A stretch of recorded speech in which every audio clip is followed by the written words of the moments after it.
There is a particular kind of realization that arrives late. Not in childhood, when it might have changed something, and not in adolescence, when there was still enough friction to push against. It arrives in adulthood, quietly, in the middle of an ordinary Tuesday, sitting in a cubicle or a classroom or a commute, when something beneath conscious thought registers that the life you are living does not feel chosen. It feels inherited. And the more precisely you examine it, the more you begin to suspect that the person who made all the decisions that brought you here was not entirely you. This is not a video about motivation or escape. It is not telling you to quit your job or disrupt your life. What it is doing is something considerably more uncomfortable than that. It is examining the psychological architecture underneath the ordinary life, the hidden mechanisms that shaped what you wanted, what you feared, what felt possible, and what felt insane before you were old enough to interrogate any of it. Because the most significant thing society ever did to you did not happen when you were an adult capable of consenting to it. It happened when you were a child. And it happened so gradually and so completely that by the time it was finished, you experienced the result as yourself. Part 1. The system that calls itself education. John Taylor Gatto spent 30 years teaching in New York City public schools. He was named New York State Teacher of the Year. And then he resigned, publicly, with a single argument. The system was not broken. It was working exactly as designed. What it was designed to do, Gatto concluded, was not educate children in any meaningful sense of that word. It was to produce something far more useful to industrial society, a compliant, authority-dependent, emotionally manageable human being who would spend the rest of their life waiting to be told what to do and measuring their own worth by whether an external authority approved of them. Gatto identified 7 lessons embedded not in any curriculum, but in the structure of schooling itself. Confusion, information delivered in fragments, without context, never adding up to a coherent picture of anything. Class position, the early and systematic teaching that you occupy a rank, that the rank is largely fixed, and that challenging it is not what people like you do.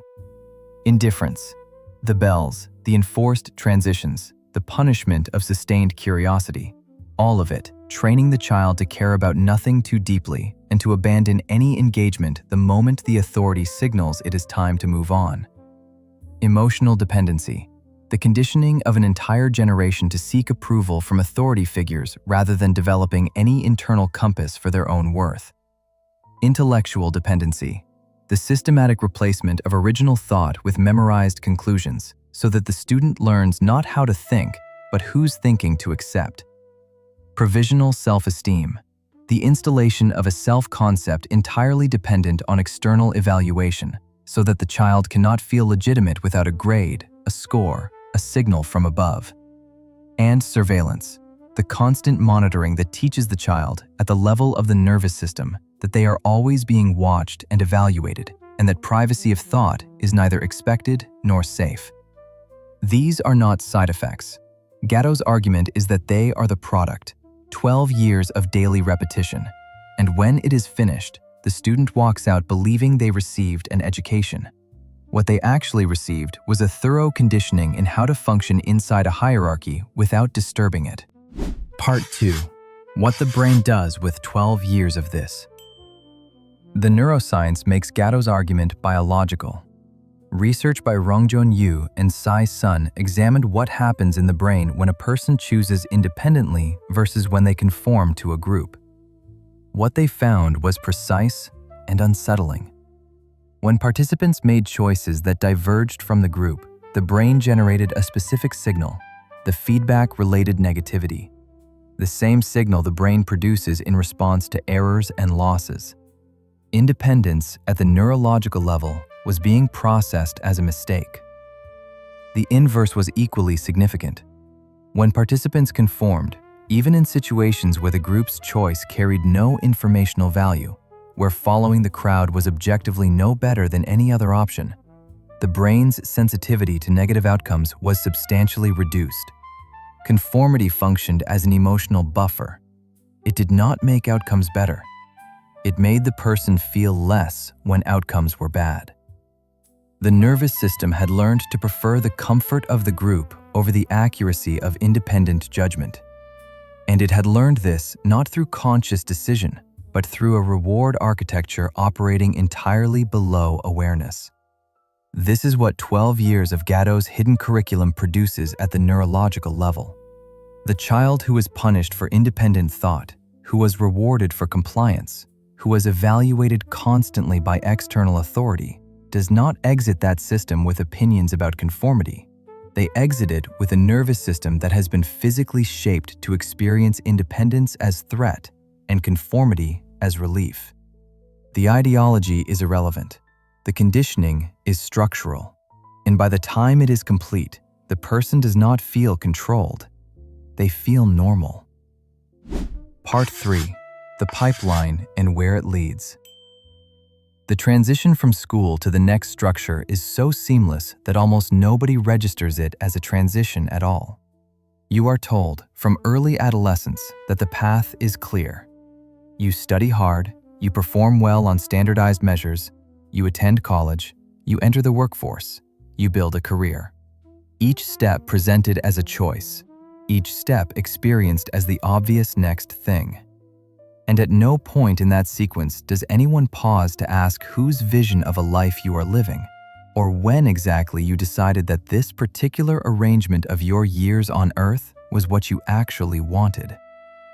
Erich Fromm observed decades ago that the most effective form of control is not coercion, but the engineering of desire. The truly controlled person does not feel controlled. They feel like they are pursuing their own goals. The genius of the system Gatto describes is that by the time a child reaches adulthood, the system's preferences have become indistinguishable from their own. They do not want to disrupt the hierarchy because disruption feels dangerous at the level of the nervous system. They do not want to think for themselves because independent thought was systematically associated with disapproval throughout the most formative years of their cognitive development. They choose the pipeline because the pipeline is the only thing that feels real. What the conformity research confirms is that this is not weakness or lack of imagination. It is neurological. The brain of a person shaped by years of institutional conditioning has a measurably different relationship to independent choice than a brain that was not. Choosing differently does not just feel difficult. It produces a genuine error signal. The body resists. And most people, encountering that resistance without any framework to understand it, conclude that the resistance means they were wrong and return to the path that the system laid out for them before they were old enough to question it. Part 4. The emotional architecture underneath. What Gatto called emotional dependency deserves more precision than the term usually receives. It is not simply that students learn to seek approval. It is that they learn to locate the source of their worth entirely outside themselves. The grade is not feedback. It becomes identity. The teacher's assessment is not an opinion. It becomes the measure of whether the child is acceptable as a person. And because this conditioning begins before the child has any robust internal framework for self-evaluation, it does not install alongside an existing sense of self. It installs instead of one. The adult who graduates from this system does not merely prefer external validation. They are functionally dependent on it in the way that Gatto describes with clinical precision.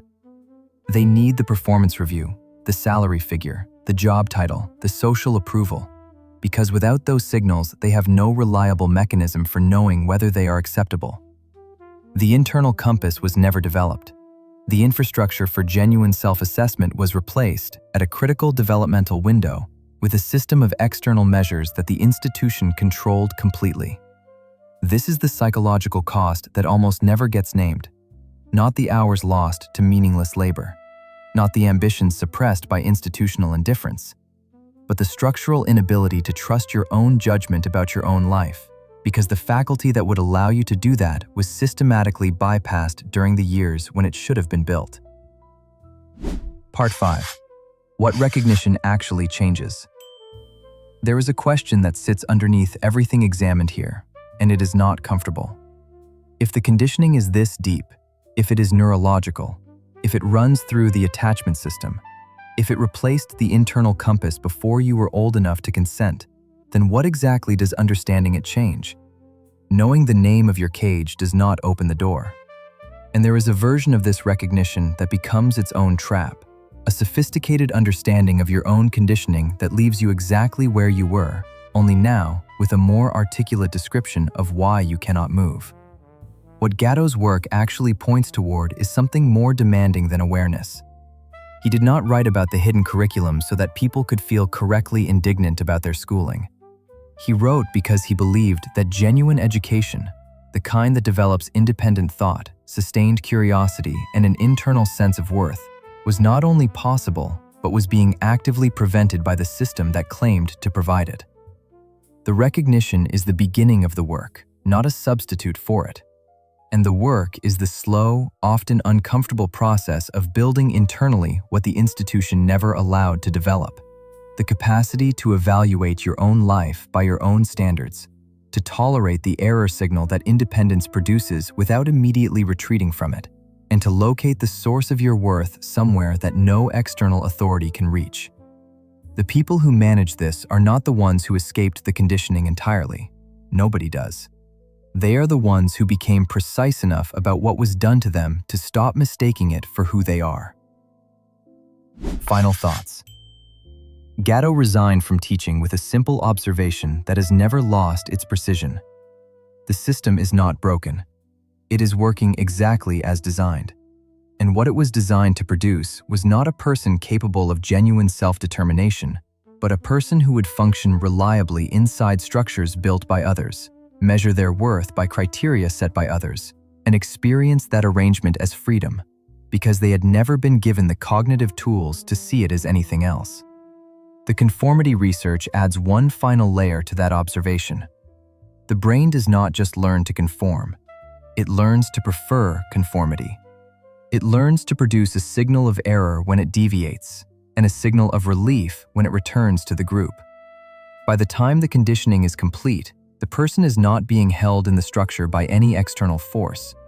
They are held there by a nervous system that was shaped, during the years when it was most plastic and most vulnerable, to experience the structure as safety and independence as threat. What you do with that recognition is the only part of this that was ever actually yours to decide.